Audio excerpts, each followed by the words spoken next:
Hello යාළුවනේ, welcome to my YouTube channel. හරි යාළුවනේ, අද අපි බලන්න යන්නේ ඉසුරු මුනිය ගැන කෙටි විස්තරයක්. අපි බලමු යාළුවනේ මේ විස්තරේ. ඉසුරු මුනිය කියන්නේ ඉසුරු මුනිය යන අනුරාධපුරයේ ශුද්ධ භූමිය පමණක් නොව මුළු දිවයිනේම තියෙන ඓතිහාසික හා රමණීය ස්ථාන අතර අද්විතීය එකකි.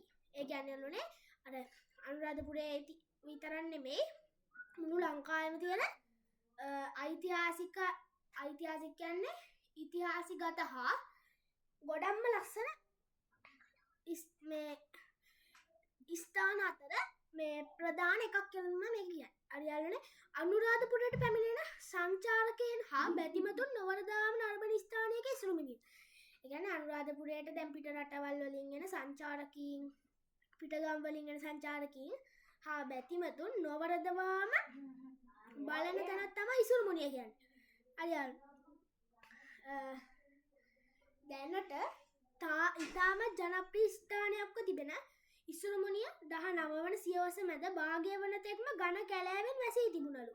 ඒ කියන්නේ දැන් ඔය ගොඩක් ජනප්‍රිය ඉසුරු මුනිය තිබ්බ තැන ඉස්සර ගොඩක් කැලයක් කියලා තිබ්බලුනේ. තෙක්ම ඝන කැලෑවෙන් 1897 දී The Ruined Cities of Ceylon නමින් පළ කළ ග්‍රන්ථයේ කතුවරයා වූ H.W. Kew නැමැති විදේශීය පඬිවරයා පසුගිය ශතවර්ෂයේ අග භාගයේදී එහි යන අවස්ථාවේදී පවා ඉසුරු මුනියට කුඹුරු හා වැව් බැමිවල කිඹුලන් බහුලව සිටින බව අවධාරණයෙන් පවසයි. ඒ කියන්නේ යාළුවනේ ඔය කියන මේ මහතා විදේශීය පඬිවරයා ඒකේ ඉසුරු මුනියට කුඹුරු හා වැව් බැමිවල කිඹුලන් ගොඩක් ඉන්නවා කියලා මේ පවසලා තියෙනවා. එතකොට යාළුවනේ 1213 දී මාඝ ආක්‍රමණයෙන් පසු සිංහලයන් නිරිත දිගට සංක්‍රමණය වීම නිසා රජරට වල්බීමීමත් සමගම ඉසුරු මුනිය වන සතුන්ගේ කෙළඹීමක් වුවද අනුරාධපුර පොළොන්නරුව යුගවලදී මේ සිංහලයන් අතර ඉතා ජනප්‍රිය එමෙන්ම වැදගත් ස්ථානයක්ව පැවතියේය.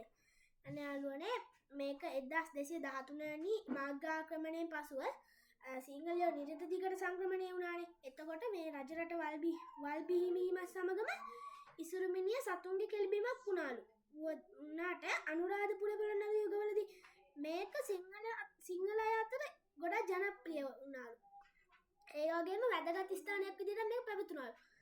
වර්තමාන ඉසුරු මුනිය විහාරය ක්‍රිස්තු පූර්ව යුගයේදී මහරහතුන් වැඩ සිටි වෙස්සගිරිය විහාර පද්ධතියේම කොටසක් එකල පැවති බැව් ආචාර්ය D.M.D. S. වික්‍රමසිංහ කල්පනා කරයි. ඒ කියන්නේ වර්තමාන ඉසුරු මුනිය ක්‍රිස්තු යුගයේදී මහරහතුන් වැඩ සිටි වෙස්සගිරිය විහාර පද්ධතියේ කොටසක් කියලා මේ D.M.D. S. වික්‍රමසිංහ කල්පනා කළාලු. මහා වංශය පවසන අන්දමට ඉසුරු මුනිය මුලින්ම බෞද්ධ විහාරයක් කරවන ලද දේවාරම්පිය තිස්ස ක්‍රිස්තු පූර්ව 250 210 මහරජු විසිනි. ඒ කියන්නේ මේක පළවෙනියටම බෞද්ධ විහාරයක් කරලා තියෙන්නේ දේවාරම්පිය තිස්ස රජතුමා ක්‍රිස්තු පූර්ව 250 දී 210 දී. 500ක් ඉසුරුමත් පුරුෂයන් මිහිඳු මහතෙරුණු වෙත පැවිදිව විසූ තන්හි දේවාරම්පිය තිස්ස රජු කළ වෙහෙර ඉසුරු මුනිය නම් වූ බැව් මහා වංශය දැක්කේ.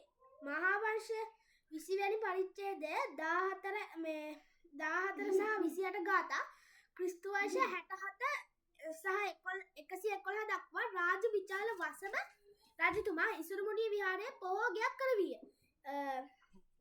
එතකොට යාළුවනේ ඊළඟ 35 වෙනි පරිච්ඡේදයේ 87 වෙනි ගාථාව යාළුවනේ මට වීඩියෝ කරන්න ගිය නිසා අදට මම ඉසුරු මුනිය ගැන ගෙනාපු වීඩියෝ එක ඉවර කරනවා. යාළුවනේ මේ ගොඩක් විස්තර තියෙනවා මේ අම්මලා හේවා මද්දුම මහතාගේ මේ ඉසුරු මුනිය කියන පොතේ. ඉතින් යාළුවනේ ඕගොල්ලෝ මේ පොත අරගෙන කියවන්න. ඒක වෙන්නේ රුපියල් 50යි. හරි යාළුවනේ.